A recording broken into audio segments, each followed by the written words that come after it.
Hello, promotion party tubers, and welcome back to Let's Play Fire Emblem 8 The Sacred Stones with me, BlueAnkylo. So today will be another one of those checking up on stats, seeing how people are doing, and getting some promotions type of episodes, yeah. So if we don't get to the next chapter, maybe if you want to just wait till that episode comes out, you could just wait for that episode. Anyway, I've done a little bit in between episode to catch a few people up. Most people were already level 20, but I just made sure Ephraim got his final level up. I got my Cav all to level 20, I got Vanessa to level 20, I think Gilliam needed one more level up, Naimi was there, Larakel needed like 1 experience point. Most of these people just got like 1 or 2, like just 1 kill and they got a level up real quick. So that's all done. I did not level up, some people. We'll see them soon enough. Garcia, I decided just not worth it. Marissa, I decided was not worth it. Sala's already promoted. Okay, and then Amelia. So we need to talk about Amelia. She's the only one I haven't started yet. Also, yeah, I decided not to worry about Null or Dussel. By the way, he's one of Grado's royal mages. I forgot to show you some of these for some of the people we've recruited, so my bad. Anyway, Amelia is the only one I haven't leveled up yet that I want to, and specifically, I want to make sure I use this on her, so that's why we're here before I actually do it. If I haven't mentioned it before, it gives you plus 5% to all your growth rates for the rest of the game. Maturity is the secret stat. It would have been slightly better if I'd given it to her at level 1, because then she would have had 3 levels of potentially bonus stats. Now, from what I've seen, she had 3 good level ups anyway, from level 1 to level 4 off in the mystery world. But anyway, I'm gonna go train her up. I'll show you her level 10 promotion, and then I will get her up to level 20, because just like Ross and Ewan, she's got a long way to go before she's good. But Ewan turns out super strong. Ross might have been a bit of a disappointment, but Ewan seems amazing. No complaints at all about him. So, other than that he's a little kid that's make-believe in Sages on the Mountain and stuff. But yeah, we're gonna see how our final trainee does. And when we come back, we'll be at level 10, and we'll talk about stuff as we go along. And hello, Amelias. And also all the other names under the sun. Anyway, we quickly got her up to level 10 in a single match. Just the idea is you gotta be careful with her, because she's fragile. So her stats, as far as I can tell, are pretty average for a level 10 recruit. Just looking at the baselines for her, she's a little bit behind in skill, but she's a little bit ahead in speed, and about average in everything else. So that's fine for now. I would rather be a little bit speedier than skillful, but we definitely don't want that skill to stay too low for too long. So with that said, that is, I go back to the Tower of Valny, and even if I don't fight this one, or whatever I decide to do, we'll get her promoted up immediately. Always the next battle with your trainees.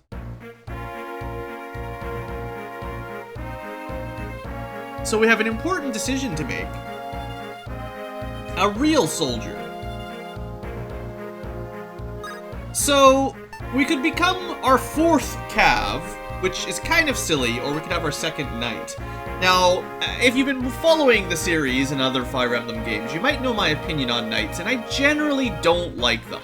They're too slow, they often have poor stats in anything besides defense. They're only allowed to use lances, and that's a pretty serious disadvantage. The Cavalier gets good movement, 7 range rather than 4, can use swords, and the thing is, generally they have better stats all around. But for her, the only difference is the promotion gains. She has the same growth rates either way. And see, if you want her to be in her final promotion a Paladin, you'll have to go Cavalier. But if you'd like her to be a general, then your final promotion needs to be a knight. If you'd like her to be a great knight, like Dussel, you can go either way, but it does make a small difference. It's maybe a bit easier to level her up as a cav, but a knight to great knight will have more defense, because you get more on the promotion gains going to a knight than you do than going to a cavalier. In fact, just to demonstrate, because it's easier to see than to explain, If you have Amelia Cav, let's see what her stats get.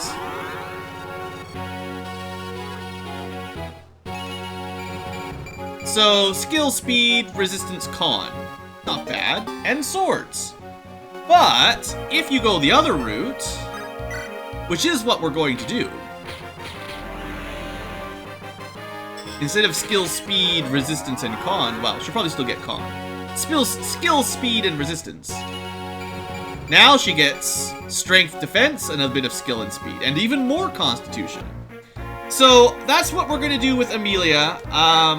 She's never going to be as defensive as Julia. So don't expect her to hit his hugely impressive defense stat. But she already has his speed by then and then some. She is far more of an offensive knight, which is weird with the 4 movement, than a defensive knight. But if we can stack up her defense, which is sometimes a little bit low depending on her luck, she should turn into a really powerful unit. And especially with that Metis tome, should get her a few extra bonus stats on top of things. We should be seeing a really good unit. And I have to say, for a level 1 base stats, these look really good. Her skill isn't too high, her defense is a little low, but she's got a lot of room for growth. And I'll meet you guys back once she hits level 20, I guess. We'll go all the way to level 20. Just for interest's sake, I have been pairing her up with Ross and Ewan just so she starts gaining some support points for later. It's going to take a long time for me to figure out my supports, and the only people she can befriend on my current team are Ross and Ewan. So I'm keeping them around to soak some hits and also use her to kind of level up, basically. Mulder's getting a couple healing level ups, and Tethys is just helping out. I'll show you one fight with her just so you can see what her sprite looks like. I guess I should have shown you the trainee sprite as well. She's just a little girl that stabs things with a spear. It's nothing that impressive. So let's just quickly... I really don't want to spend much time here because it's going to be a long episode, I'm sure, one way or the other. Let's just send her over here. What I like to do is kind of use these choke points on the side of the map, and then I can leave like Ross on one side because at this point I don't think anything on this map can hurt him. And then we'll use Amelia and the other people to sort of block in this other guy. But that's an Amelia Knight. Doesn't look too different than a Gilliam Knight. It's just the color more than anything. I think I meant to give her an Iron Lance as well. That's my bad. Anyway, we've got some training to do. Got some level ups to go. It's going to take me a fair while. That's the big downside with Amelia is it's unlike Ewan, who leveled up pretty easily.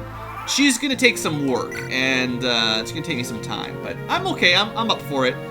And I'm sure when we come back in a second, you'll see the rewards of it, of training up your dudes. Alright, statistic tubers, and welcome to Let's Look at the Stats with me, BlueAnkylo. So before we choose the promotion teams and supports and all that, we need to look at statistics and who's done well. And let's start with Amelia, because she did pretty well. So it actually isn't that hard to go from level 1 to 20 when they're the only one fighting. If you go to the Tower of Valny and you just do the first 2 floors, even with just 2 or 3 iron weapons, they'll get from level 1 to 20. So it's actually pretty cheap now that I think about it, and I could have gotten everyone to level 20 without too much trouble. One thing you can do is if you've got the silver card, you can go shopping. Send the person with the silver card in, buy iron weapons for half price, so an iron lance is like 180 credits or something.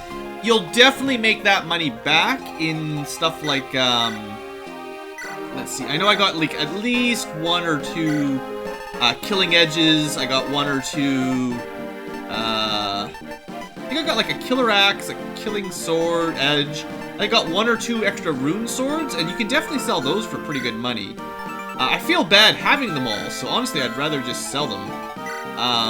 And they're worth a fair bit, you know. So that will definitely fund your leveling up, at least, with cheap weapons. Anyway, Amelia, let's have a look. So, she did really, really, really well. I don't know what to say other than something about that Metis tomb and her just being a really solid class overall. So, we can definitely talk about promoting her in a minute, but first, let's just look at her stats. I need to make sure I click the right one, because she's a knight. So, at a level 20 knight, now I guess I've never really talked about her growth rates. So, as Amelia, she normally would have, and keep in mind, it's plus 5% because of her tome, but she would usually have a 60% growth rate in HP. She's 4 points above average, though, because of her great level ups. She would usually have a 35% strength growth. She's 4 points ahead on strength, so I mean, 35% normally, 40% with the tome. I don't know what the exact average is, but I feel she's still far ahead of it, so that's great. She has a 40% skill growth, 45 now, and she's 2 points ahead on that. Her speed capped at level 18 or 19, which was pretty awesome. She has a 40% growth on speed, and she is 4 points ahead on that. So 4 points ahead on everything seems to be the way it goes. She has a 50% luck growth, and she's just 1 point ahead on luck. Oh no. Her defense is also insane. She has a 30% defense growth, and she is 3 points ahead on defense. 2.5, let's say. And she has a 15% resistance growth, or 20 now. And she's 1 point behind on resistance. But overall, plus 4, plus 4, plus 4, plus 4, plus 1, plus 3 or 2, minus 1, like, that's great. No trouble at all. So we're gonna use Amelia, and you know what? Let's just promote her right now, because there is no doubt in my mind that we want Amelia. Now, the only question left is what class should she be? If you want to pump her defense up even more, go General. They get a really cool skill that nullifies all damage every now and then. It doesn't happen very often. They can use basically any weapon. They get a +1 movement, which puts them at 5. But only 5 movement, which is pretty low for a promoted character. Everybody else is 6, 7, or 8. And really good weapon selection, a little bit more defense focused. Or you could go Great Knight, which is 6 mobility, which is at least average for promoted units. They're also armored, they get all the weapons, they just don't get the skill. So a little bit less defense, and a little bit better mobility. And you know me, I like mobility. Plus, I'm pretty sure Gilliam's gonna be a general, so this way we get both of them. And that's pretty cool. So I'll show you, just for interest's sake, her general stats if you go Knight General. But this is not what I want long-term with her. This is just to show it off. If you want a heavy armor General Amelia, go this way. She gets the most defense, and I think more constitution this way as well. So if you want her to use axes, this is perhaps the route to go. So you can see her stats there, pretty darn good. But, like I said, I want Great Knight. So we're getting double promotion party for some people, just to see the difference. Because I have a feeling some of you haven't seen the alternate classes. I sure haven't. So this one is a little bit more skill speed focused, still good defense. I find Great Knights are just a little bit more overall balanced. Any of our Cav could turn into a Great Knight. So there she is, that's her new class. And it's kind of insanely good at level 1. Compare her to Dussel, not very good old. She's got him beat on, I think, every single stat. I guess he's tied on defense. Sure, she's got tied on defense, and I guess he beats her on resistance by 1. But pretty much everything else, she's got him smoked. Okay, he's got her by 1 HP. 1 HP, same defense, 1 resistance. But as far as attacking goes, she's smoked him. She also has a pretty strong affinity. I guess her constitution's a little bit low for a Great Knight. Yeah, it's pretty low. So I would recommend not worrying about axes too much for her. She's got a hard enough time using lances, but she can just go lance plus sword just fine. And if you want to use an axe or two, that's okay. I guess she gets a slight advantage on that. I think it's because Great Knights are also a promotion from Cavalier. So Cavalier would get +1 sword and lance, and then +2 axe, so they can actually get going on that. So they can actually get going. Okay, so seeing as we're looking at Amelia, let's go look at her cohorts, Ewan and Ross, because they are in the same sort of bonus category of being pretty good.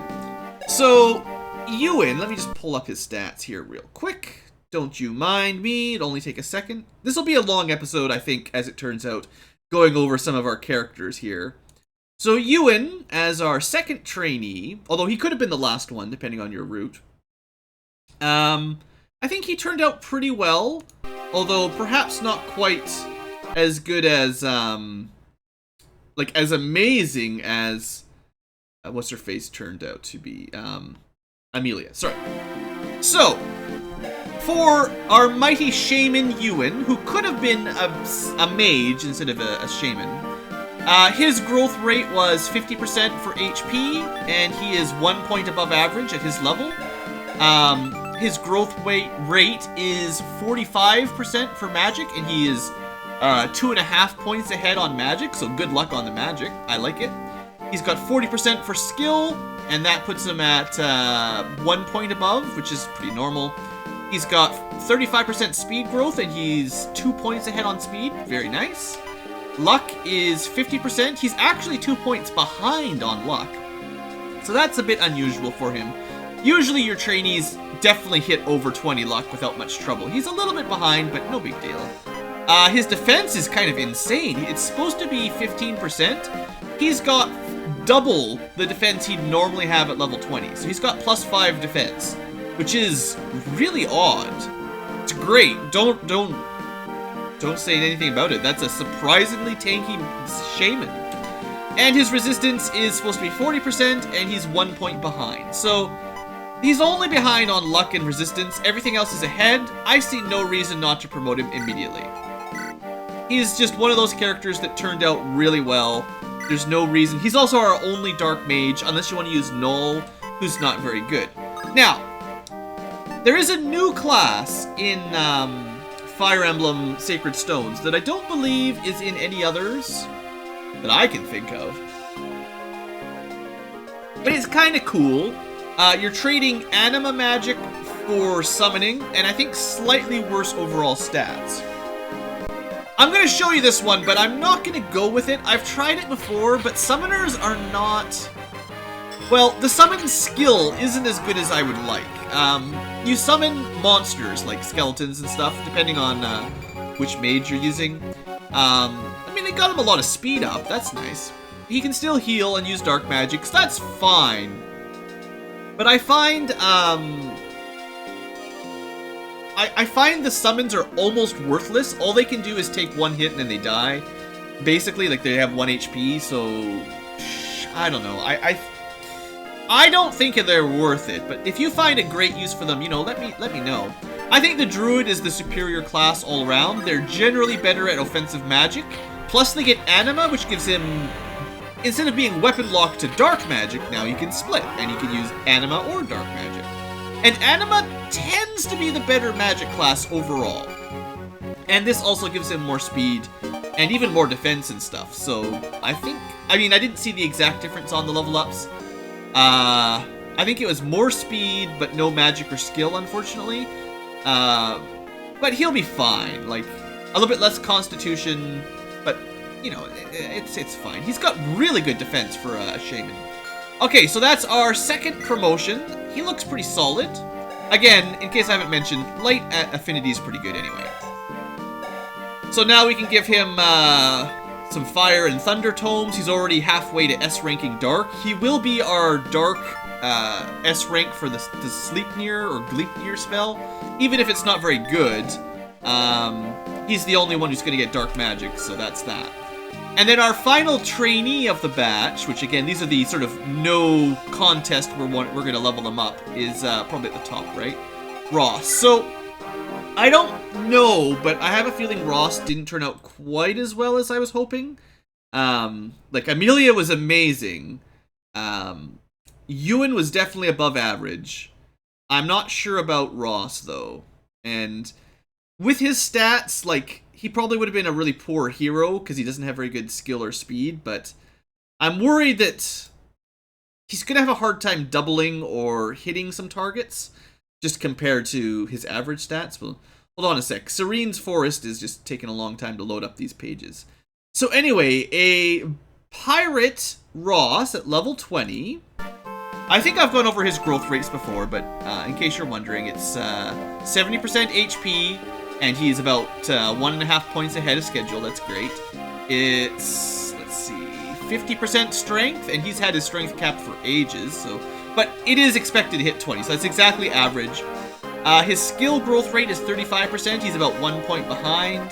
His speed growth rate is 30%, he's exactly average. So he's actually basically average on these two, which is a shame, because that seems really low for a level 20 unit. His luck is 40%, and that's average. Defense is 25%, that's exactly average. And his resistance is 20%, that's exactly average. Okay, so instead of him being below average, he's basically exactly average for his class. Alright, that'll teach me.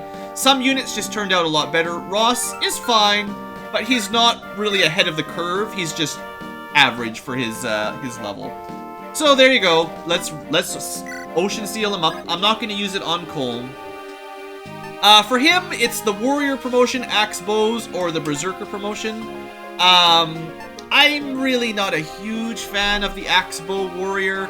The Berserker also gets 15% crit bonus and maintains their good movement through mountains and sea, whereas the Warrior loses the bonus terrain movement and no crit bonus. I don't know, I just feel like the problem with axes and bows is you equip a bow, and then an enemy attacks you with a range 1 attack you can't counter. So then you equip an axe, and then an enemy attacks you with a range 2 weapon that you can't counter. It's kind of dumb, and besides, you've got hand axes for range 1 too, which is basically better than any bow anyway.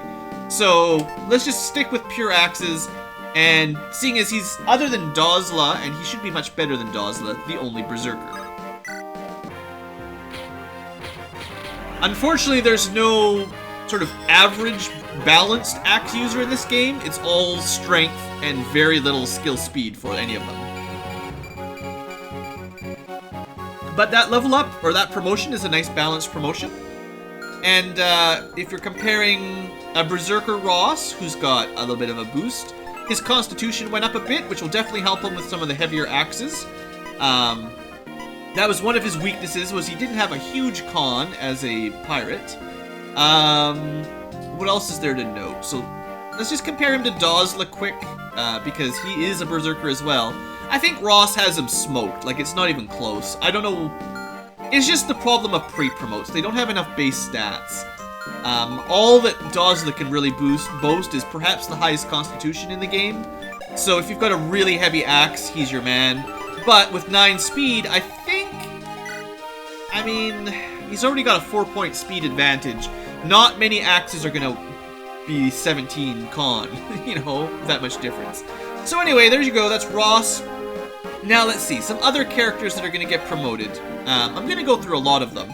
Well, we'll promote Ephraim when we get there, but for now, let's see how he's turned out, just so you can have some interest. I'm interested in the Lords. I'm always interested in how these two turn out, Ephraim and Erica. Anytime it's like Eliwood or Lynn, Hector, all them, I like to know if my main guys are turning out well. So Ephraim has a 80% HP growth, and he's 2 points ahead of schedule, which is nice. He's got a 55% strength growth, and I had a feeling he is, in fact, 3 points below strength. He should be nearly 17 at this level, which is something I thought I noticed. His strength wasn't keeping up as well as it should. So that's disappointing, but the good news is lances do pretty good damage, so unlike a sword wielder with low strength, he'll still be hitting pretty hard, so at least he's got that. I can't actually see his speed growth rate, his skill growth. Sorry, I have to switch back and forth between my browser and my window here. So, a skill growth would be 55%. He should have amazing growths overall as one of the good lords. So, we're looking at an average of 18. We got 19, that's nice. Speed has a growth of 45%. The average is 18, so he's got a couple points advantage. Luck growth, 50%. Should be 16, so he's 1 point below. And defense is 35%, so he should be at 12.6. 12 is fine, but it's on the slightly low end. And resistance is 25%, so he's a point ahead of 6 is his average. So overall, he's a little bit below in defense and luck. No, yeah, defense, luck, and strength are a little bit below. Skill, speed, a little bit ahead. I think he's turning out average for his base growth rate. It's just that he's a really good character, and his basic averages are already better than most units' averages. And again, fire is perhaps the best affinity. So there's no doubt we're going to use Ephraim. We can't promote him yet, unfortunately. When he does promote, he'll still be lance wielding, but he'll get a horse, so his movement will go way up, and his con will go up. So he should be fine. Like, he's got great skill and speed. His strength is maybe not as good as it should be, but it's fine. And luck, defense are all pretty solid, so nothing to worry about, even though it could be better. Let's do Erica next quick, because we're on the Lord bandwagon. So Erica, just looking at it, I would say maybe low HP still, maybe low defense. She might have turned out a bit more fragile than I prefer. But let's see. So she's got that 70% HP growth, and it should be 29. She's exactly average. So that's normal. She normally has no HP. Guess who's going to get an angelic robe in a second? It's going to be her. Her strength has 40%, so she's a 1.4 ahead of schedule. The average is 11.6. Her skill has a 60%. The average is 19.4, so fine. Her speed is 60%, and the average is 20. She generally should cap it at level 19 or 20. Her luck has a 60%. It's usually 16.4, so pretty much exactly average. Her defense is 30%, and it should be 8.7, so she's maybe 1 or 2 points below defense-wise, and that puts her in the definitely fragile category. So I'm a little bit... I mean, her HP is normal, but her defense is a little bit low, and that's pretty weak for level 20, honestly. That's one of the weaker melee unit defenses. And her resistance is 30%. She's... well, the average is 6.7, so that's fine. Again, she'll promote up. She'll get a horse, which will speed her up a lot, and a bit more constitution, but she'll still be sword only. Unlike Lynn from Fire Emblem 7, she doesn't get a bow or anything. So, I don't know. She's probably not as good as Ephraim because of the defense weakness. Although Ephraim only has a little bit more strength on her. He's got like 5 points of defense, and that's a pretty big jump. Okay, so who's next? I am pretty sure we're going to use Larrakel, so let's have a look at Larrakel. Some of these units I figure are like a no-brainer to use, and Larrakel is one of those really strong... I like the Troubadour class anyway. The only question is I don't know exactly which way we're going to promote her up yet. Come on, database, you can... Don't be like this. Tried to click on Valkyrie and it won't load up her stats.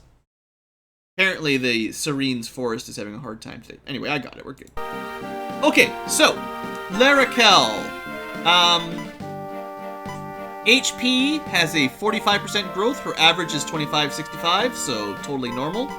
Her magic is 50%. She has an average of 14.5, so she's definitely above average on magic. That's great. Her skill, though, is 45%, and its average is 13.65, so she's 3 full points behind on skill. It's not the end of the world. It mostly just affects accuracy with magic, which she'll start using on promotion, and her crit rate, which isn't the end of the world, but that's a little bit disappointing. Her speed is 45%, and her average is 17.65, so that's fine. She's just about average. Luck is 65%, and she's 1 point below average. Defense is 15%, so she's not going to get much defense ever, and it's on average exactly. And her resistance is 50%, which gives her about 1.5 points above average. So overall, pretty good magic, a little bit low skill. Everything else is pretty average.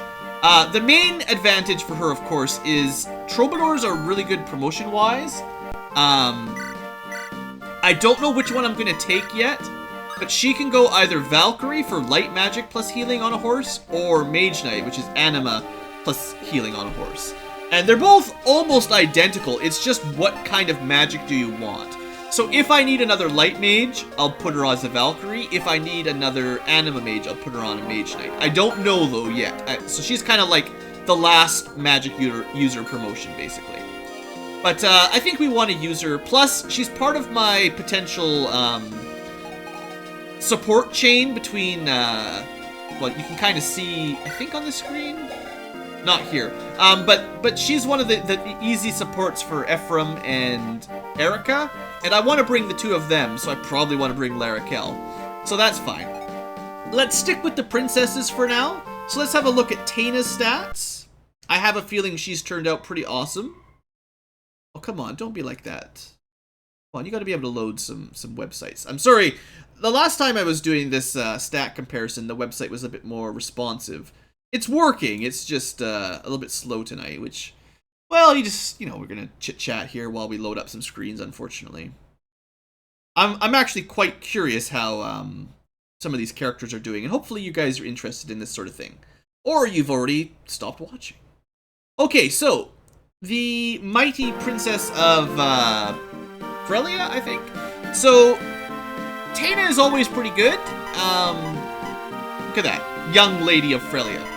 So her HP is 65% growth, and she's about average on HP. Her strength is 45%, which this is average, good. Her skill is 40%, she's 1 point ahead on this, well, half a point. Her speed is so high, it always caps, 50%, no, 65% speed growth.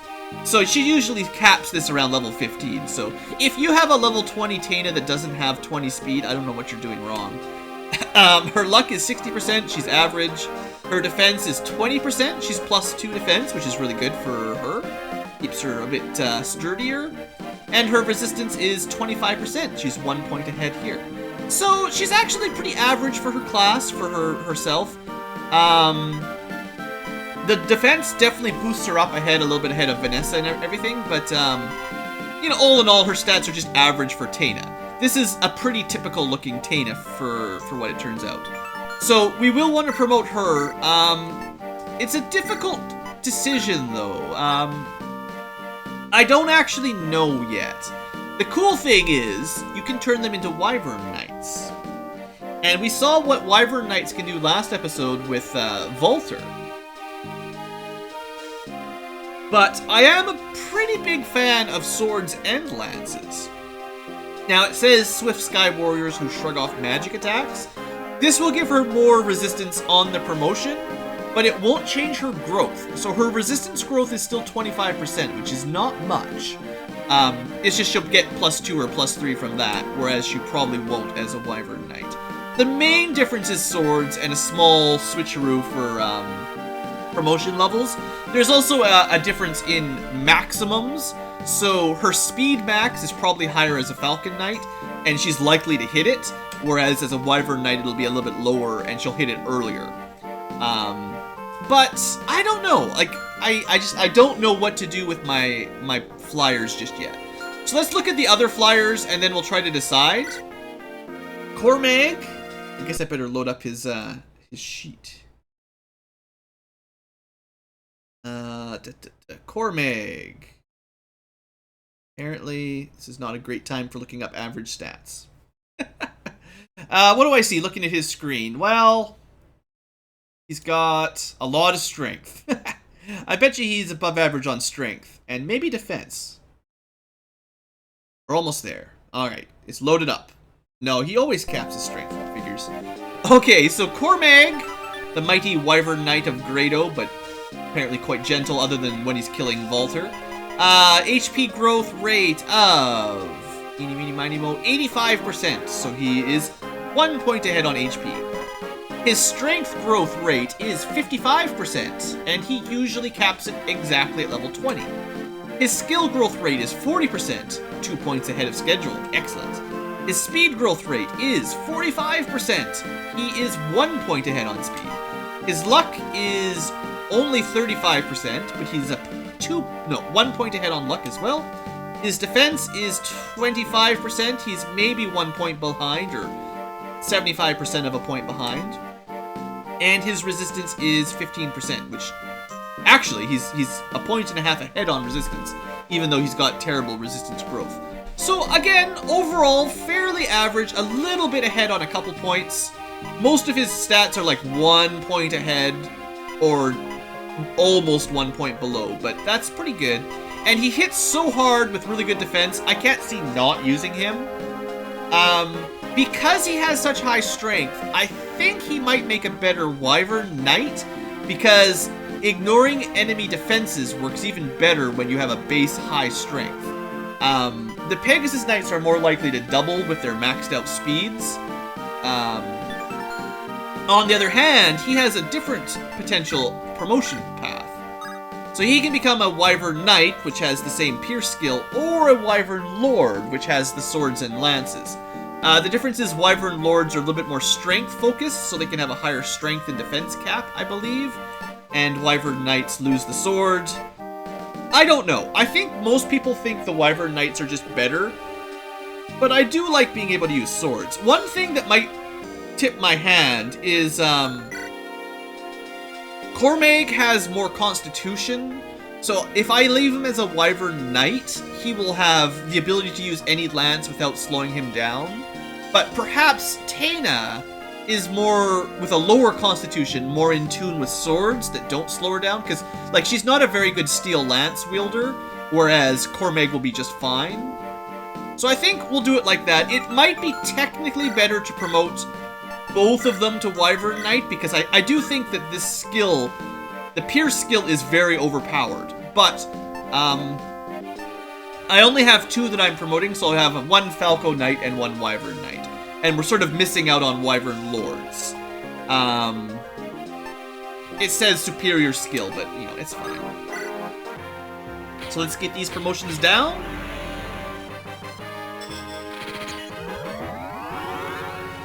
A little bit snakier as a Wyvern Knight.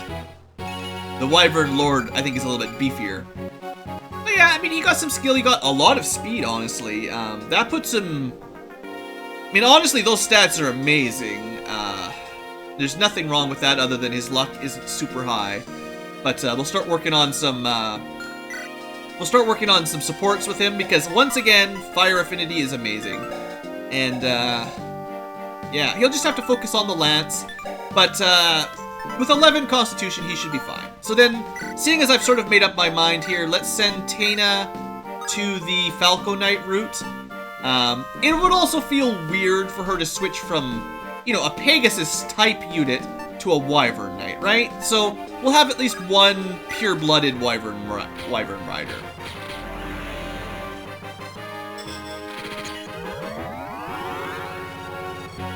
And we'll see how her growths look here. Lot of HP and lots of defense. Not bad. And she'll have the sword bonus. So that's fine. Just for comparison, yeah, her constitution is still very low. It may have gone up a little bit more if I went with Wyvern Knight. But this is kind of why I was thinking ditching the steel sword and getting an iron sword. And then if I want to go killing edge, it's better to go with a killing sword than a killing lance, because it's a bit lighter. But anyway, I figured we'll give that a shot. It might be possible that the general recommendation is the Wyvern Knight is better, but, you know, it's fine. Plus, she's got pretty good resistance from that promotion, so it's nice to have someone who focuses on anti-mage, and that'll be her. So while we're looking at people, let's have a quick look at Vanessa, who is now level 20, although I won't be promoting her because I don't have any more, Elysian whips, unless I bought some or stole some or something. Come on, Vanessa, you can load this up. Come on, website. Looking at her stats, basically her strength and HP were worse than Tana's the way I saw it. And, even her defense, like, I don't think she excelled in any area. She's got a slightly worse affinity, she's got less available support options, and I just think she was a little bit worse than Tana, although still pretty good. Okay, so let's go through her stats quick. HP growth is 50%. She's actually 2 points ahead on HP, which is sad because it's still nothing. Her strength growth is only 35%, which is a shame, and that's why it's so low. This is average for her. This is not below average. That's what it should be at level 20. Her skill growth rate is 55%. She's actually like 2.5 points ahead of schedule, so usually you wouldn't max out her skill. She got pretty lucky on that. Her speed always maxes out, like Tana. It's a 60% growth, and she usually maxes it out around level 16, so pretty standard. Her luck, though, is only 50% growth, and she's got a 2.5 point bonus on luck, so she's got pretty good luck for luck and HP. Her defense growth is only 20%, which is very low, and she's 1 point below average.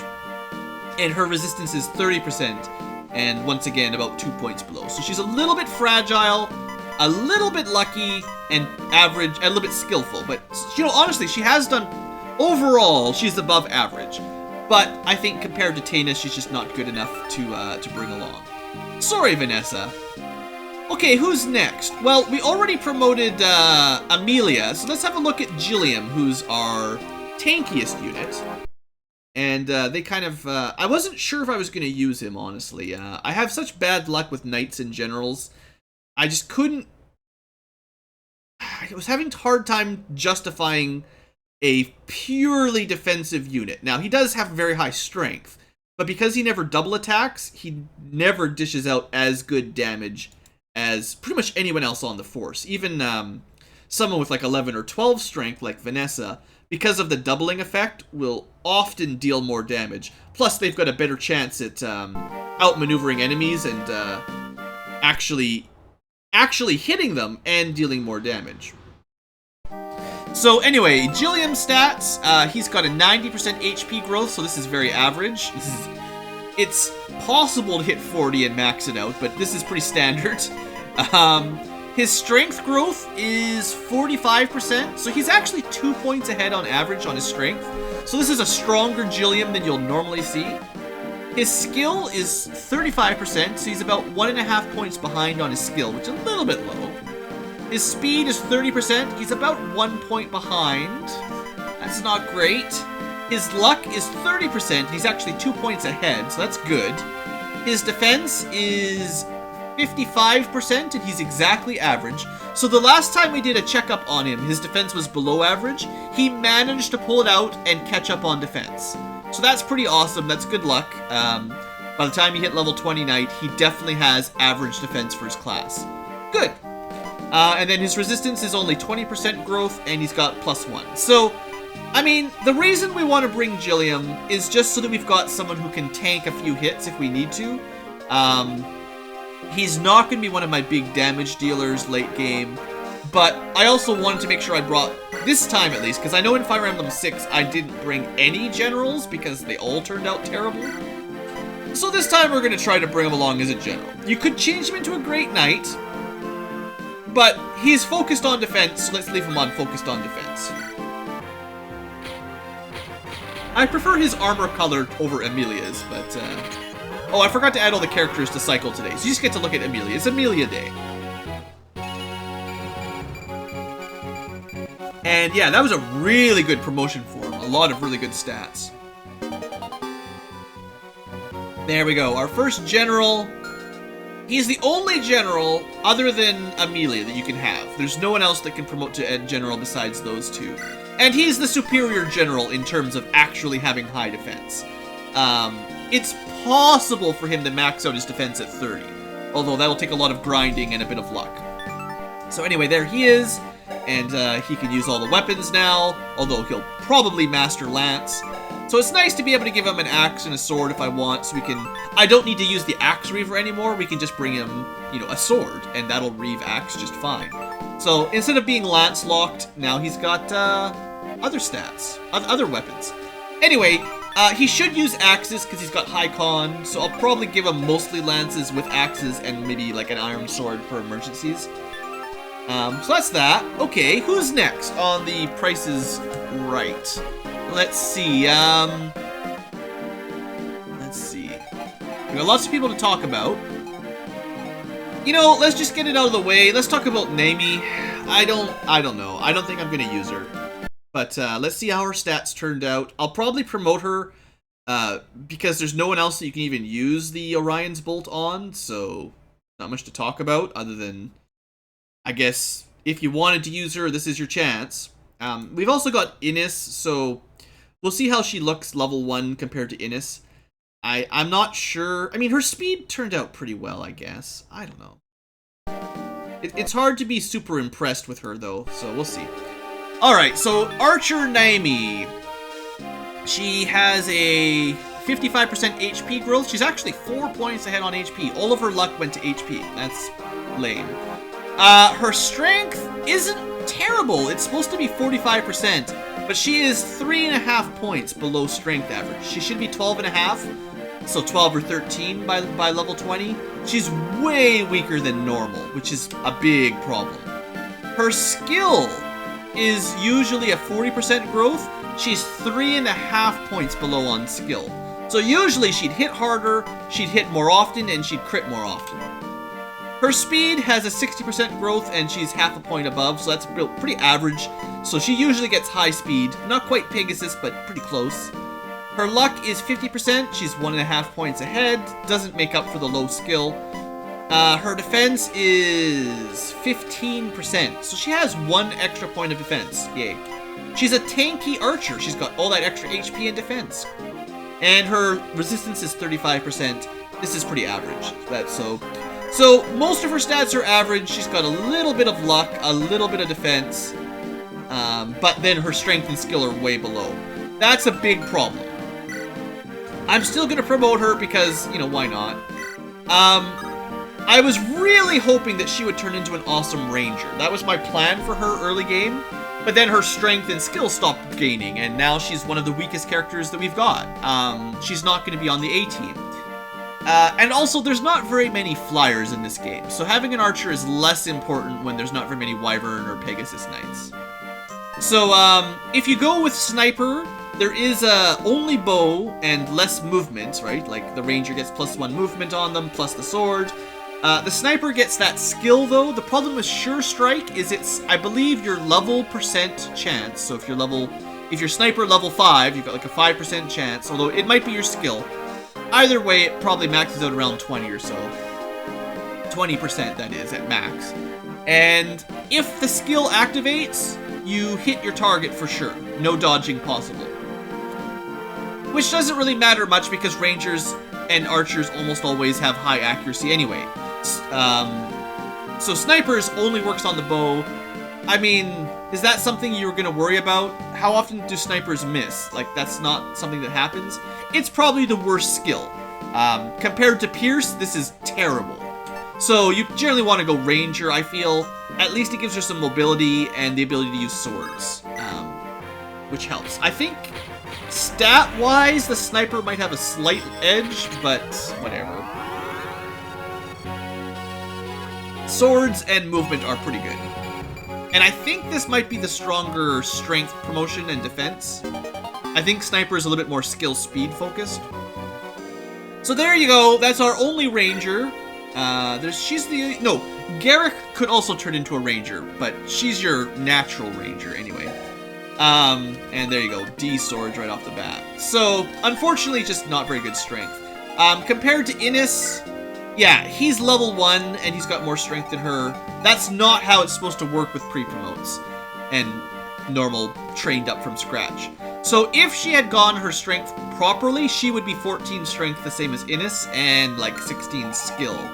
So she should have better stats than Innis at level 1, but she does not. And that's a shame. She still has a good affinity and everything, but I don't know. I don't think I'm going to use her. Even though we'll get a legendary bow that she's sort of lined up to use, I don't see her turning out good enough. Okay, next, who's on the promotion bandwagon? We've got some mages to talk about. I guess we should do a couple before I do the mages, because that's complicated. Let's talk about Garrick and Joshua as my sword guys. Let's start with Joshua, because I like Joshua. Let's see how he's done. And the only reason I would suggest not using Joshua is because he's basically the same class as Erica. Just, it's called something different. Which is kind of odd. But yeah, his growths are a lot like Erica's. So you've already got one sword wielder, and you kind of have to use Erica. So that would be sort of an argument not to bring Joshua, if you believe in that sort of thing. Also, their stats are very similar. So we've got Joshua, who turns out to be the Prince of Johanna. His HP growth is 80%. That's a lot of HP growth. Good stuff. Anyway, he's exactly average for HP. His strength growth is 35%. He's got +2 strength. So unlike certain other people that I will remain nameless, let's just say, he's actually had good luck on strength, and that really helps him out. His skill and speed don't even matter. He always caps them at level 16 or 17. I can't remember what the growths are, but they're always going to be 20 unless you messed it up somehow. His luck growth is 30%, and he's about 1.5 points below average on luck. He's a traditionally slightly unlucky character, sadly. His defense growth is 20%, he's exactly average, and his resistance growth is 20%, he's 1 point below. So I would say because he's got better at strength than normal, that's enough to bring him a spot on the final team, probably. He can use a special sword himself. There is a specific sword for Erica, I believe, but there's another generic sword for your best sword fighter, which could be Deke or Garrick. But Joshua is a good candidate as well. And compared to Marissa, more strength, more constitution, probably the same skill and speed anyway, you know, it's fine. So, yeah, I'm fine with promoting Joshua. Now, this is not really a choice. Assassins are the other option for your thief promotion for Colm. Colm could be an assassin or a rogue. Rogues are your pick locks for free, steal items, all that kind of stuff. Assassins cannot steal items, but if you equip a lockpick, they can still pick locks and open doors.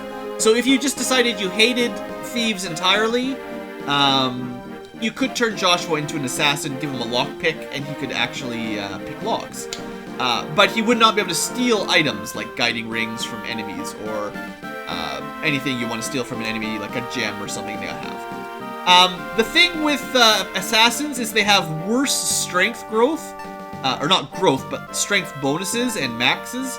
And swordmasters, basically, your people that can turn into these characters need every point of strength they can get. And swordmaster gives you a little bit more. So I would generally recommend swordmaster. They also get a passive plus 15% crit chance, like the berserker. The silencer skill is an insta-kill, but it only has a percent chance to activate, I believe probably based on your skill percent or your level percent again. But it will only activate after a critical has activated. So you need to get a critical and then have that upgrade into a silencer kill. And generally, if you're getting a crit, the enemy's going to die anyway, unless you've got no strength. Now, there is definitely some good uses for an assassin with the silencer skills, and you can turn Colm into an assassin, for instance, and even though he's only doing like 0 or 1 damage against a really high defense enemy, if he gets a crit and silencer activates, the enemy is dead no matter what. That's pretty cool. But usually I prefer swordmasters.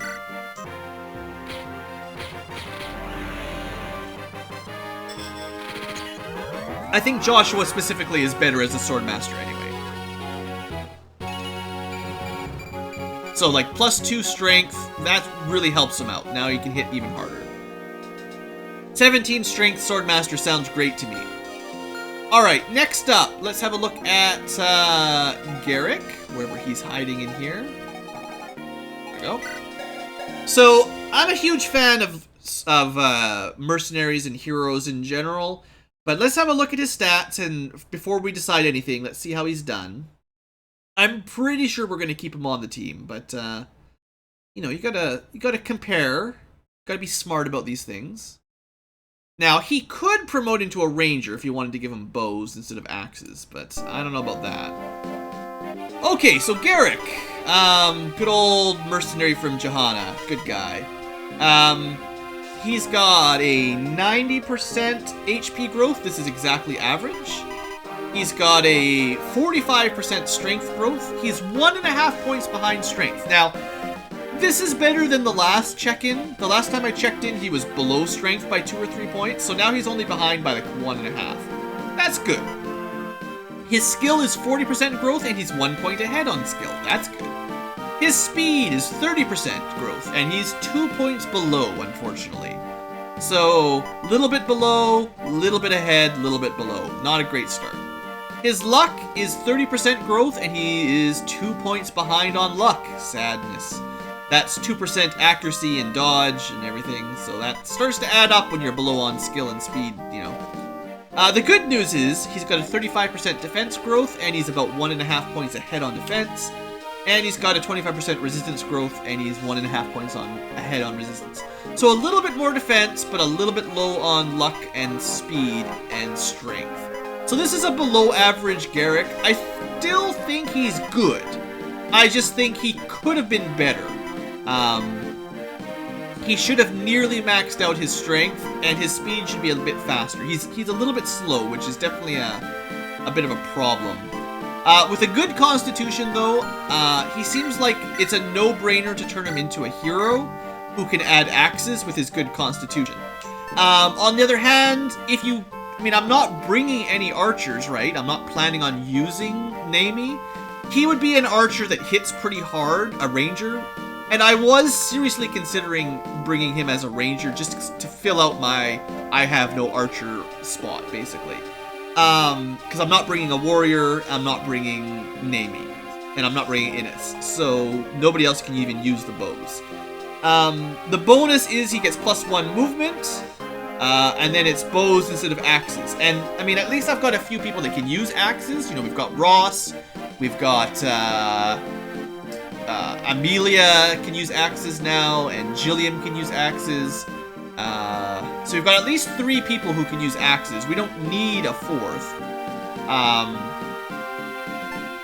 I don't know. I'm still on the fence here. Maybe I just turn him into a ranger. +1 movement is good. Axes get the hand axe, the 1-2 range attack, which is very, very nice. And he's got the constitution for a hero. He is built to be a hero, make no mistake. But then, if I just turn him into a ranger, he could at least be my backup archer, and he'd still be really good with swords anyway. And I do like mobility. And I'm kind of throwing around the idea of not bringing more cav. I've got a Great Knight, a Pegasus, a Falco Knight, a Wyvern Knight. That's 3 mounted. My 2 heroes will be mounted. My 2 lords. The mages, just gonna be a couple mounted mages. Maybe just everyone's mounted party. Oh, I don't know. Let me look. Let's see what the stats are. Save state. If we turn him into a hero, what does he get? This is a really hard decision. I don't know what to do. I love heroes, and if we don't promote Garrick to hero, we have no heroes. Such good level ups. And axes are good. It's hard to say axes are good, but they are in this game. And then if we put him to ranger, he gets a horse. I do like horses. And bows are okay. With high strength, bows could be much better. Like, he'll hit a lot harder with bows than Naomi would. Plus, he gets more strength and defense. Do we actually go no hero? I don't know if I can do that. Like, normally I wouldn't need the Lance Reaver once he becomes a hero with axes. Am I really going to leave him as a ranger? He's a ranger with sickeningly high defense and strength and skill. His speed could be better, but maybe we do let him be a ranger. He got more defense as a ranger than he did as a hero. Like, compare that to, where is she hiding? Naomi? Like, all she's got is speed and a little bit of luck. There is no competition on who's the better ranger. That's crazy. He'll probably max out his strength pretty quickly. He has a higher strength cap as a hero, I believe. Even his defense cap he'll probably hit. Not that I'm gonna complain. You know what? Let's leave him as a ranger. Alright. It's weird. I'm still not sure about it. Starts with a D rank in bow, so he's not that far behind. I'd have to work really hard if I want him to use the S rank legendary bow. Like, I'd have to stop using swords for a while and just focus on all bow. But maybe he'll turn out to be a pretty good archer. I mean, bows are pretty accurate. And some of them are pretty heavy, like 9 or 10, which she loses speed on because she doesn't have that much constitution. So, like, a steel bow is -1. Some of the other bows, like when we get to brave bows, they'll have like 12 or 13 constitution or weight, and that will actually make up for the speed difference between those two. Okay, I'm gonna do it, but I'm not sure I'm happy about it. A no hero run. Alright, well, we've got mages left and cavaliers. Let's do cavaliers first. So I think Kyle is pretty good. It's Franz that seems to be pretty bad. Let's go through these three and see how they've turned out. I'm kind of thinking of not using any of them, but we'll see. Because I only have so many slots I can actually bring people on here for the last few missions. 12 is kind of my target party size, and I'm running out of spaces when you add in all these cool classes we've got now. So Franz almost got to double A rank. I mean, that's nice. So good old Franz, the first one we ever had, the first cav. So he's got an 80% HP. He's about 3 points ahead on HP. Yay. He's got 40% strength. He's about half a point ahead. No big deal. Here we go, though. 40% skill growth, 3.5 points below skill. Benched. Maybe, just for that. A single-digit attack stat on a level 20 Cavalier. He's got 50% speed, so he's 2.5 points ahead on speed, which makes him probably the fastest Cav today. His luck is 40%. Sorry. And this is pretty average. His defense is 25%. This is also very average. And his resistance is 20%, which is below average by 2. So overall, speedy, lacking skill, but pretty average otherwise. His strength is good. He's not actually that bad, but his skill is below average, is what I'm worried about. But, alright, let's compare him. Are they all together? I should try to put them all together, but anyway. Just for a quick compare, Ford is our skill base, Franz is our speed base, and Kyle is our strength. And, you know, they're all pretty similar, so I don't know. Like, it's really hard for me to say which one I want to use, if I want to use any of them. Let's look at Ford's average stats here, though, quick. If one of them sounds like they got really high above average gains, then maybe I'll go with that one, but so far, Franz didn't impress me too much. So Ford has a 85% HP growth. He's got 2 bonus points of HP. His strength is 40%, and it's about average. I think Ford is cut just for the low strength. The least damaging cavalry of the three kinda means he's the least useful late game dishing out hits. His skill is a bit better than average. 50% is the growth rate. He's got +2, but I don't think that makes up for just a little bit below average, but a low base strength. Like, his growth rate isn't good. We're not going to expect strength to get much better. But his skill is a little bit above average. His speed is a 45%. He's about 1 point ahead. Luck is 35%. It's about 1 point below. Defense is 20%. He's actually got 2 points extra defense. That's why he's a little bit tankier than average, a little bit more resistant. His actual resistance score is 25%, and he's 1.5 points ahead. So all he's really got going for him is a little bit more skill and defense, which is nice, but I'm not sure if that's enough to keep him. And then finally, Kyle is kind of the one I'm most interested in, because I think he's had the best overall luck. Mostly because his strength looks good, but we'll check. Maybe he's just built that way. In fact, maybe he is. So, Mr. Kyle has 90% HP growth, very average. His strength has a 50% growth, and he's half a point ahead of average. So this green-haired hippie is your traditional high-strength cavalier, which is nice. His skill is 40%, and he's 2 points ahead.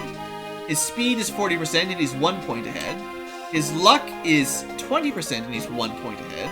His defense is 25%, he's average. And his resistance is 20%, he's 1 point ahead. So he is not below any stat. He's a little bit ahead of a couple stats. Nothing crazy, but he's got +2 skill, +1 speed, +1 luck. So he is better than your average Kyle Cab at level 20. So I think he's my most likely to be used if I was going to promote one of those three. I guess it turns out that Franz is my second choice, but with 2 less defense, 2 less strength, 5 less skill, and only a bit more speed, I think Franz doesn't make the cut. And then Ford, he's very similar to Kyle, but we switched the points over from strength to skill, and that's a mistake. Yeah, so I think Kyle has the edge. And do I have any more of those promotion items? I do have one last Knight's Crest. Okay, so he was my wild card. I still don't know if I'm actually going to use him on the final party. I have to look at the supports and how many characters I can bring at a time. But I will promote him to something. And I think it's going to be Paladin. Because we've already got a good Great Knight. And at least this keeps the party more balanced if I choose to bring him. So yeah, that's what we'll do. And then we can see how he is compared to Seth. Because I know Seth is pretty good. We've not really used Seth all game long. But let's see how a level 20 Kyle compares to a game-starting Seth. And I think he's got the advantage. The difference is, of course, if you've been using Seth up until this point in the game, instead of level 1, he'd probably be like level 7 or 8. He wouldn't have gotten a lot of level ups, but he would have gotten a few by now for sure. So I think Kyle pretty much has him beat at level 1 stats. 14, 13, 12, 13, 11. Yeah. Kyle's a pretty solid looking paladin. He's got a little bit above average defense. A little bit above average strength. Like, that's pretty solid. One thing I didn't mention is his ice affinity is a bit weak. It's a defensive focus, and I'm not a huge fan of it. It's no bonus to damage or accuracy. I think it's all defense, avoid, crit evade, that kind of stuff. So it's not the favorite. Franz's light affinity is a bit better, and Ford's wind affinity is also a bit better. I like fire, light, and wind, I believe, are my standard good ones. And then anima, defense, and dark are your vaguely defensive, not quite as good. With ice being pure defense and fire being pure offense, basically. Anyway, you know, 6 of one, half a dozen of the other. You could use any of these three. I think Kyle turned out the best for me, and I still might not even use him. He's got that maximum movement, which you do not get. Like, if I turned him into a Great Knight, he would have only had 6. So, that's that. So I guess all that's left is, what are we going to do about our mages and healers and stuff? We promoted one of them, right? We promoted Ewan. So we've got a primarily dark magic with a side of anima, and they can all heal when they're promoted, so don't worry about that. I will need at least one light primary, and I think Loot honestly will be our anima primary. She seems like, let's double check here, but last time I was using her, she seemed really good, and maybe above average for stats. So let's have a quick look. So, the Lutinator, a prodigy. So her HP growth is 45%, she's about 1.5 points below average, unfortunately. Her magic, is actually, well, that's a shame. It's a 65% growth, and she's 1 point below magic average. She usually has higher magic. I thought she was above average, but this is actually a little bit below. Her skill is 30%, and she's about 1 point below. Not a good start. Her speed is 45%, and she's 2.5 points ahead. So, a bit weak on the magic skill, but a bit strong on the speed. Okay, because when you deal with heavy tomes, the speed makes up for it, so that's okay. I see why she's been strong. So she's got a 45% luck growth. She is 5 points, or 4.5 points to be specific, ahead on luck. And that 4.5% will make up for a little bit low skill, no problem at all. Not that her skill is much below, it's mostly just her magic. Well, we're talking like 1 point below, that's not a big deal. And then 4 points ahead is nice. Defense is a 15%, this is 1 point below average, and resistance is 40%, this is pretty average. So I guess she's a pretty average looking loot mage. If we promote her, you have a choice between Anima plus Light plus Staves and better overall stats versus Anima plus Staves and a horse. I like horses. We could just have our whole team be mounted. The only level that's disadvantaged to a Mage Knight is the desert, where sages move further across sand than a mounted sage would. Mounted mage. I don't know. This is another hard choice if I use loot. I think Sage, in fact, let's just check really quick here. I think Sage gives her more magic strength, I think, and Mage Knight has lower caps. And Sage, of course, gets her light magic. It's only 1 magic, lots of defense and resistance, 1 constitution. That's not that impressive. So her 4 constitution is gonna hurt her. And maybe it hurts her enough that we don't bring her. Let me check Mage Knight quick. I'm really not sure what I'm gonna do with all these mages. I've got too many that I want to use. But we could turn Loot into a Mage Knight, and then that'll let Larakel become a Valkyrie. So this gets her actually more constitution and more magic. Maybe Mage Knight is the way to go. Don't worry about having light elements, just focus on magic and a horse. She'll be our S rank Anima. I've never felt like like with swords and axes and lances, I feel like if you only have one of those 3, you're often at weapon disadvantage to enemies. But with the mages, that's rarely an issue. It's nice, of course, to have options, but Anima is usually the best because there's the best spell variety. And they're lighter and more accurate, generally. So having multiple offensive spells is less of an issue. She got more magic as a Mage Knight and more constitution, which means effectively she can cast it quicker.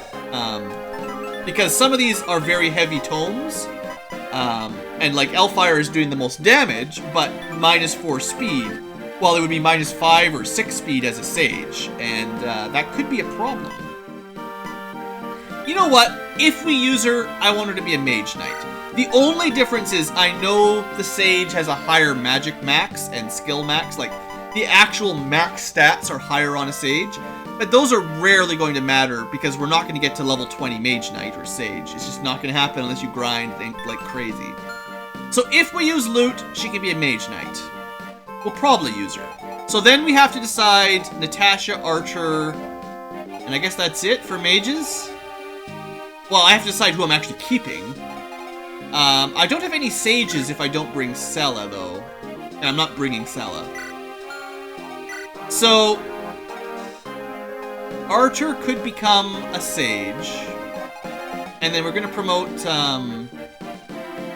where's Larakel? Okay, so let's say...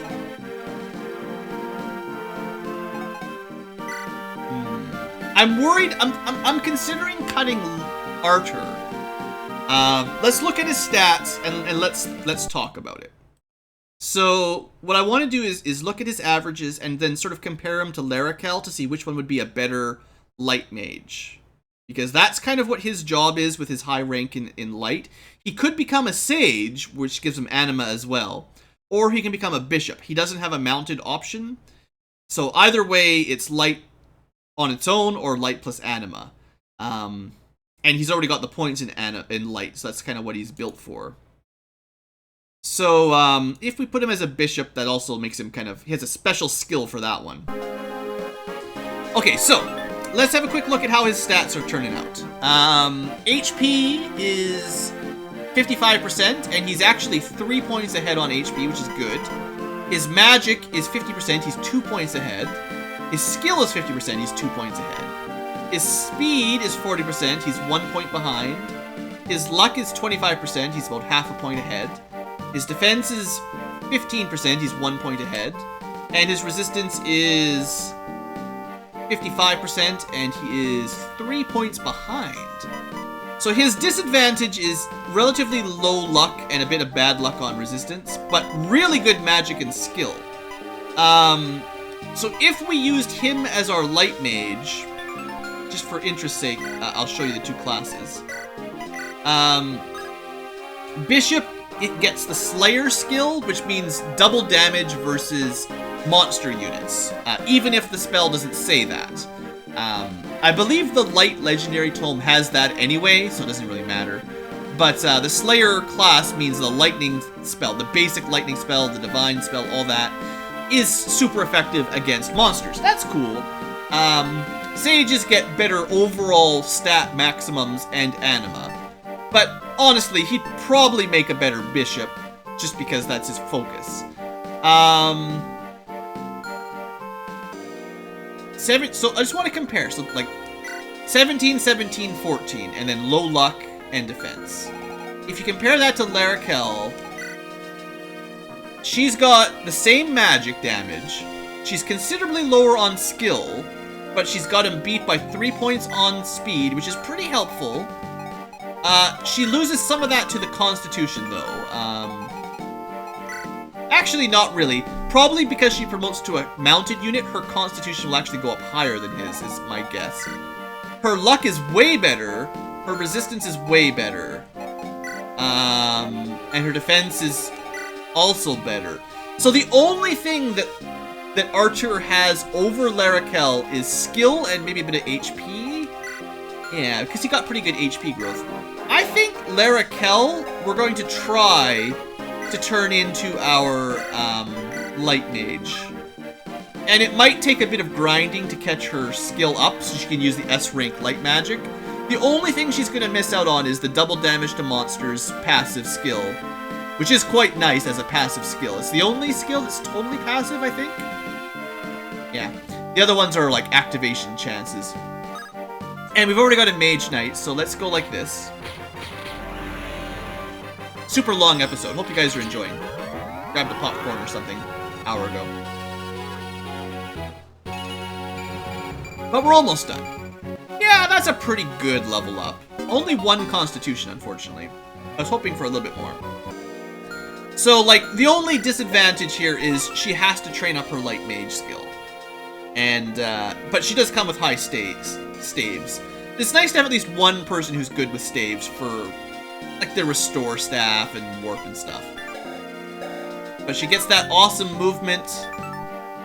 Her stats are pretty good. Alright, and then the other question was, am I going to use Natasha for anything? So, Natasha could promote to either a bishop or a Valkyrie if I wanted to. I don't even have any sages this way, okay. But I was thinking just passively, her skill and magic were worse. All she could beat Larakel with was speed by a little bit, and her defense, resistance, and luck were all worse than hers. So Natasha, I never thought turned out very well. Plus her affinity is bad. So I think we're just gonna cancel Natasha. I thought she had a chance. And, you know, she's got that A staff as well, but she's not as good as Larakel. All she got was luck, or all she got was speed, that is. Let's see how she's done compared to her averages, though, just because I'm going through everyone, and then we'll be done with all that forever. But she was really good earlier on, but I think maybe her level ups kind of suffered somewhere along the line. But yeah, she can go either Bishop or Valkyrie, which is kind of fun. So, Natasha, oh yeah, this is bad. So, 50% HP growth, 4.5 points below average. That's not good. 60% magic growth. She's about half a point ahead, which is nice. Obviously, doesn't have as high of a base average as some of the other ones, like Larakel. Her skill has a 25% growth rate. This is her average. So she's not meant to be very good at skill, unfortunately. Her speed is 40%, and she is, in fact, 3 points ahead of schedule on speed. So she's much faster than normal, which is definitely in her favor for bringing her along. Her luck is 60%, so this is pretty average. Her defense is 15%, this is 2 points below average. And her resistance is 55%. She is 3.5 points below average on resistance. So with a really bad with a really bad HP, resistance, defense, only being above average on luck and speed, and being actually just average on skill and magic, I think it was fine to not promote her. So then the question is, do I use my last guiding ring at least on Archer? He's also got that poor affinity. Lut's affinity is at least slightly better than Ice. It's not great. Larakel's light affinity is pretty solid. Ewan's is light as well. That's nice. Well, I'll promote him. Either class is a class I don't really have anyone ready for. Technically, we have 2 people that can use anima. Ewan and Lute both have anima, although Lute is our primary anima, and Ewan is just secondary anima. So I don't need him to be a sage. We've got 2 already that can use anima. And then if Larakel uses light, if I feel like having double light, then I can bring him along. But no matter what, he's kind of light-focused with a side. I'll turn him into a bishop just in case that Slayer effect is useful. But I have a feeling we might end up benching him, honestly. Just because I have too many mages, sort of.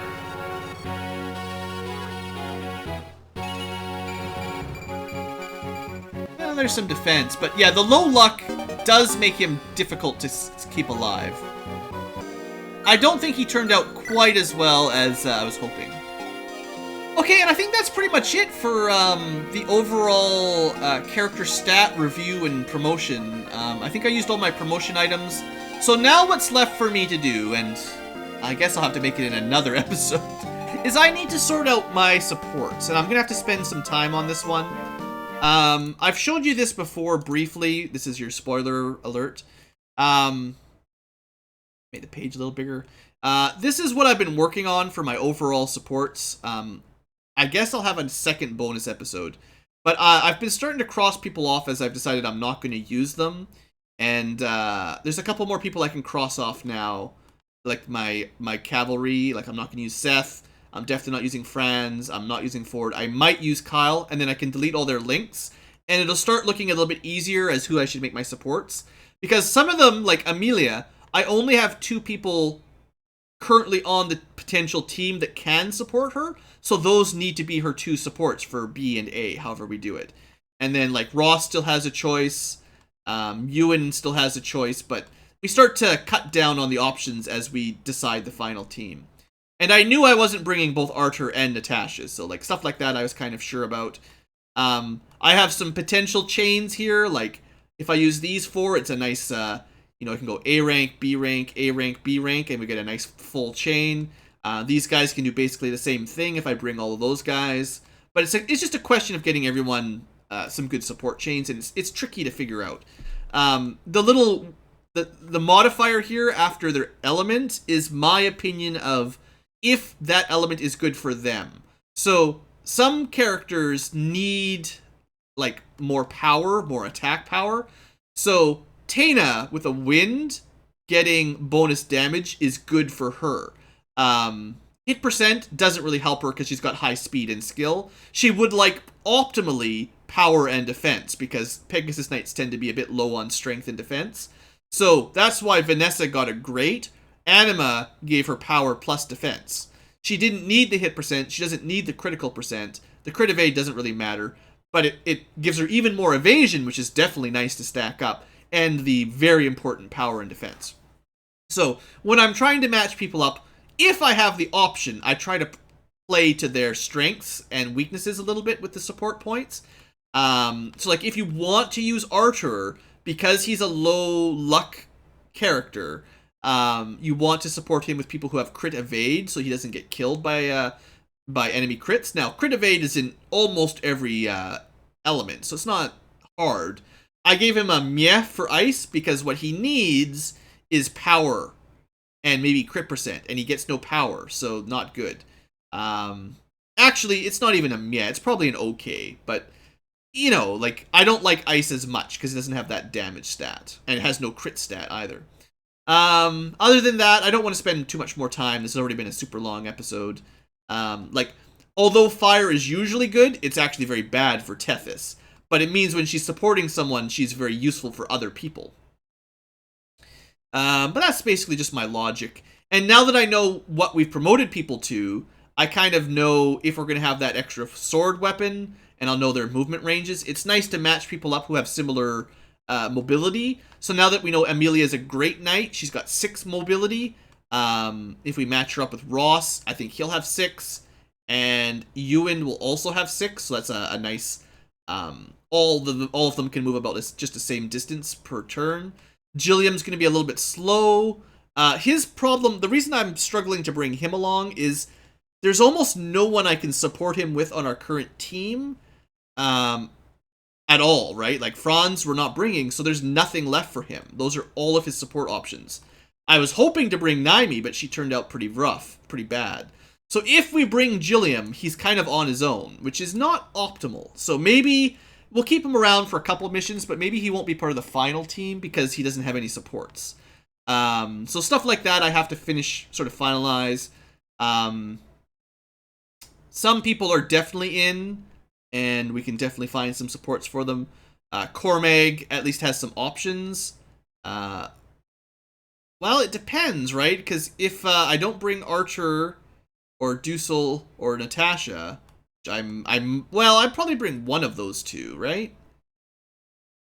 One, two, we got Ewan, Larakel, and Lute. That's 3 mages. We could probably bring 4. So one of these two, probably Archer, I guess, we could still bring. But it's just a matter of, like, making sure we can get some support chains that aren't totally worthless. That's kind of what I'm thinking. I'm trying to work it out.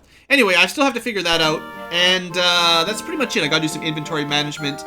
Now that I know I can bring the silver card to shops on the overworld, I'm gonna go around and pick up some spare iron weapons and stuff. I probably am gonna sell some stuff as well. Oh, sorry, I forgot to put the screen back. There we go. I'll probably sell some stuff. Like, I need the money, basically. So, some items are in here that we'll probably never use. Like... Oh, I also have to do all these. Oh, man. Well, next episode, what I'm gonna do is we'll start by using our stat uppers, and I'll go over my support chain, and then we'll get to the next battle. So it'll just be a short interlude next time. I'll also have to fight just to get down to the next chapter. Some of these guys look a little bit scary. But yeah, I'll have decided my support chains, and I'll be ready to do my statistic uppers. Some of them we can probably guess, and I'll do a bit of inventory management. It's, you know, it's likely I'm going to give the angelic robes to, like, Erica, because you have to bring her, and maybe somebody else, like, anybody that's got, like, less than 35 HP probably could use an angelic robe. The Swift Soul will probably give to Tethys, although Gilliam would definitely enjoy it as well. The Body Ring we'll figure out. And then it's just resistance, defense, bit of luck. You know, no big deal. But yeah, we'll work that out, and I'll meet you back. Alright, well, thanks for watching another super long episode. Hopefully you didn't mind going over all the stats and stuff. I kind of enjoy it, so I figured it's worth doing that. That's probably just 2 for the whole game. 1 early on to see how people started, and then 1 right at the promotion. I don't think the game will go long enough, but if we get everyone to promoted level 10, I might do another recap, just to see how we are right before the final boss, but I probably won't. I have a feeling it won't make much difference by then. Anyway, thanks for watching, folks. Hope you've enjoyed, and I will see you next time for back to work, basically. Back to killing monsters and saving Leon or something. Whatever we're trying to do. I'm sure there's some story about stones and Fire Emblems. We'll figure it out.